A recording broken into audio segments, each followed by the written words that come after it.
सभी में अनुभव करता होते हुए भी किसी को दिखाई क्यों नहीं पड़ता? कि कैसे दिखाई पड़ेगा? निर्गुण है, ऊपर से अनुभव नहीं है, अनुभव दिखाई पड़ेंगे या अनुभव जाने जाएंगे? ये तो उनका दृष्टा है। सभी में अनुभव करता नहीं है, सभी अनुभव करता में है। अनुभव करता का स्थान नहीं है, वो किसी में भी नहीं है।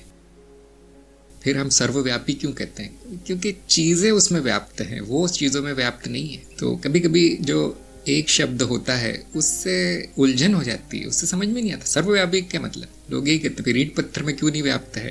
तो एक शब्द से ज्ञान नहीं होता, शब्दों से तो ज्ञान होता ही नहीं है, एक शब्द से तो अज्ञान बढ़ जाता है। तो जब तक गुरु व्याख्या नहीं करता कुछ नहीं पता चलेगा आपको।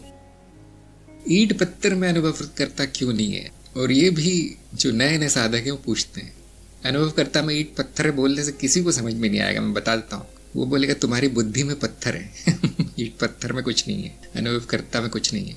कि ईंट पत्थर प्रतीत होते हैं, उसमें कुछ नहीं, नाद मात्र है, उसके अंदर कुछ नहीं मिलता। और ये नाद ब्रह्म का स्वयं का नाद है, जो कि संभावना मात्र है, नाद में प्रकट हो रही है।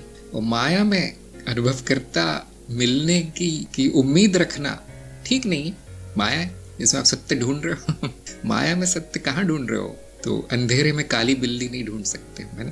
तो उजाला कर लो। पृष्ठभूमि अनुभव करता है, ईंट पत्थर में नहीं है। जैसे पर्दे पर सभी चित्र हैं, चित्रों में पर्दा नहीं, चित्रों में ना ढूंढे पर्दा, वो चित्र ही तो पर्दा है ना?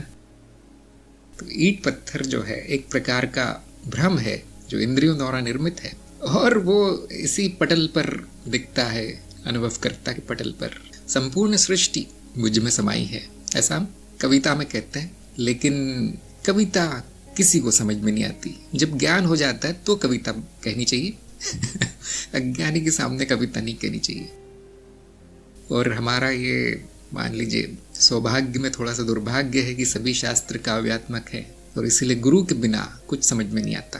और जब ज्ञान हो जाता है तो वो शास्त्र बोल उठते हैं, गाने लगते हैं, क्योंकि वो गीत ही तो है, कविता ही तो है। उनका संगीत अब कर्णप्रिय लगता है। ज्ञान होने से पहले शास्त्र भैंस बराबर है। कभी कभी हम कहते हैं मैं ब्रह्म हूँ, तो कुछ लोग समझ लेते हैं कि मनुष्य होकर अपने आप को ब्रह्म कह रहा है। नहीं, ब्रह्म कह रहा है कि मैं मनुष्य रूप में अभिव्यक्त हो रहा हूँ। तो अर्धज्ञानी इस तरह की बेवकूफ़ी वाले तर्क देते हैं कि तुम तो मनुष्य हो, तुम नहीं हो। बात मनुष्य नहीं कह सकता, मनुष्य तो मिथ्या है, ये बात ब्रह्म ही कह सकता है। और उपकरण उसके लिए मनुष्य है ये कहने के लिए। शुरू में मैं भी बड़ा चकरा जाता था कि ऐसे कैसे नहीं हो सकता, मैं ब्रह्म एक भी चीज़ ब्रह्म जैसी दिखाई नहीं देती इस मनुष्य में, सभी अवगुणों की खान मैं हूँ। धीरे धीरे पता चला कि ये सब ऐसा सोचना ही गलत है। मनुष्य ब्रह्म नहीं, माया है। यह उत्तर द्वैत के स्तर पे, माया के स्तर पे दिया जा सकता है। अद्वैत के स्तर पे सभी मनुष्य ब्रह्म है। और फिर सभी मनुष्य ही क्यों, कीड़े मकोड़ों से लेकर देवी देवता ब्रह्म ही है, ब्रह्म के मिथ्या रूप है।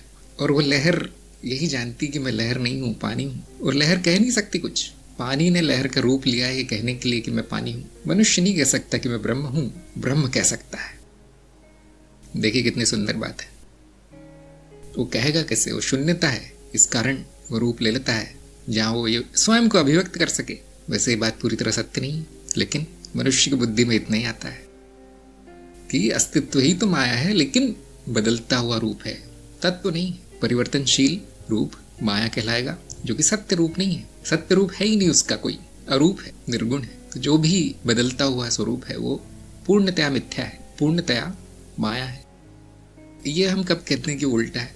क्योंकि हमारी बुद्धि उसको उल्टा मान लेती है। जब कुछ है नहीं, कोई वस्तु है नहीं, शरीर है नहीं, मन है नहीं, तो बुद्धि कहती वही है। क्योंकि बुद्धि को एक ही चीज़ पता है कि जो अनुभव हो गया वही सत्य है। ये पट्टी पढ़ाई गई है अब सब लोगों को बचपन से।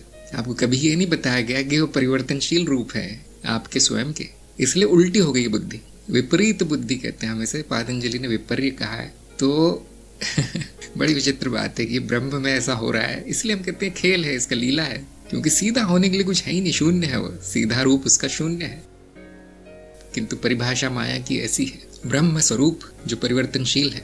जैसे मिट्टी के कई रूप हो सकते हैं, किंतु एक भी रूप सत्य नहीं है, बदल जाता है। कौन सा रूप सत्य है मिट्टी का? एक भी नहीं। लेकिन मिट्टी सत्य है, मिट्टी तत्व है। इस तरह से मनन कीजिए। रूप नहीं हुए, प्रतीत होते हैं। ये ऐसे ही पूछना जैसे पर्दा तो एक है, फिर वो अलग अलग चित्रों में कैसे बट गया?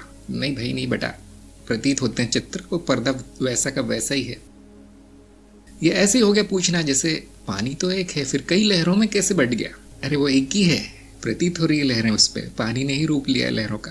तो हाँ, ये ऐसे प्रश्न अज्ञान की बहुत बड़ी परीक्षा है। देखिए, तुरंत गलत उत्तर आ जाएगा जिसको ज्ञान नहीं हुआ, या ऐसे प्रश्न अज्ञानी ही कर सकता है।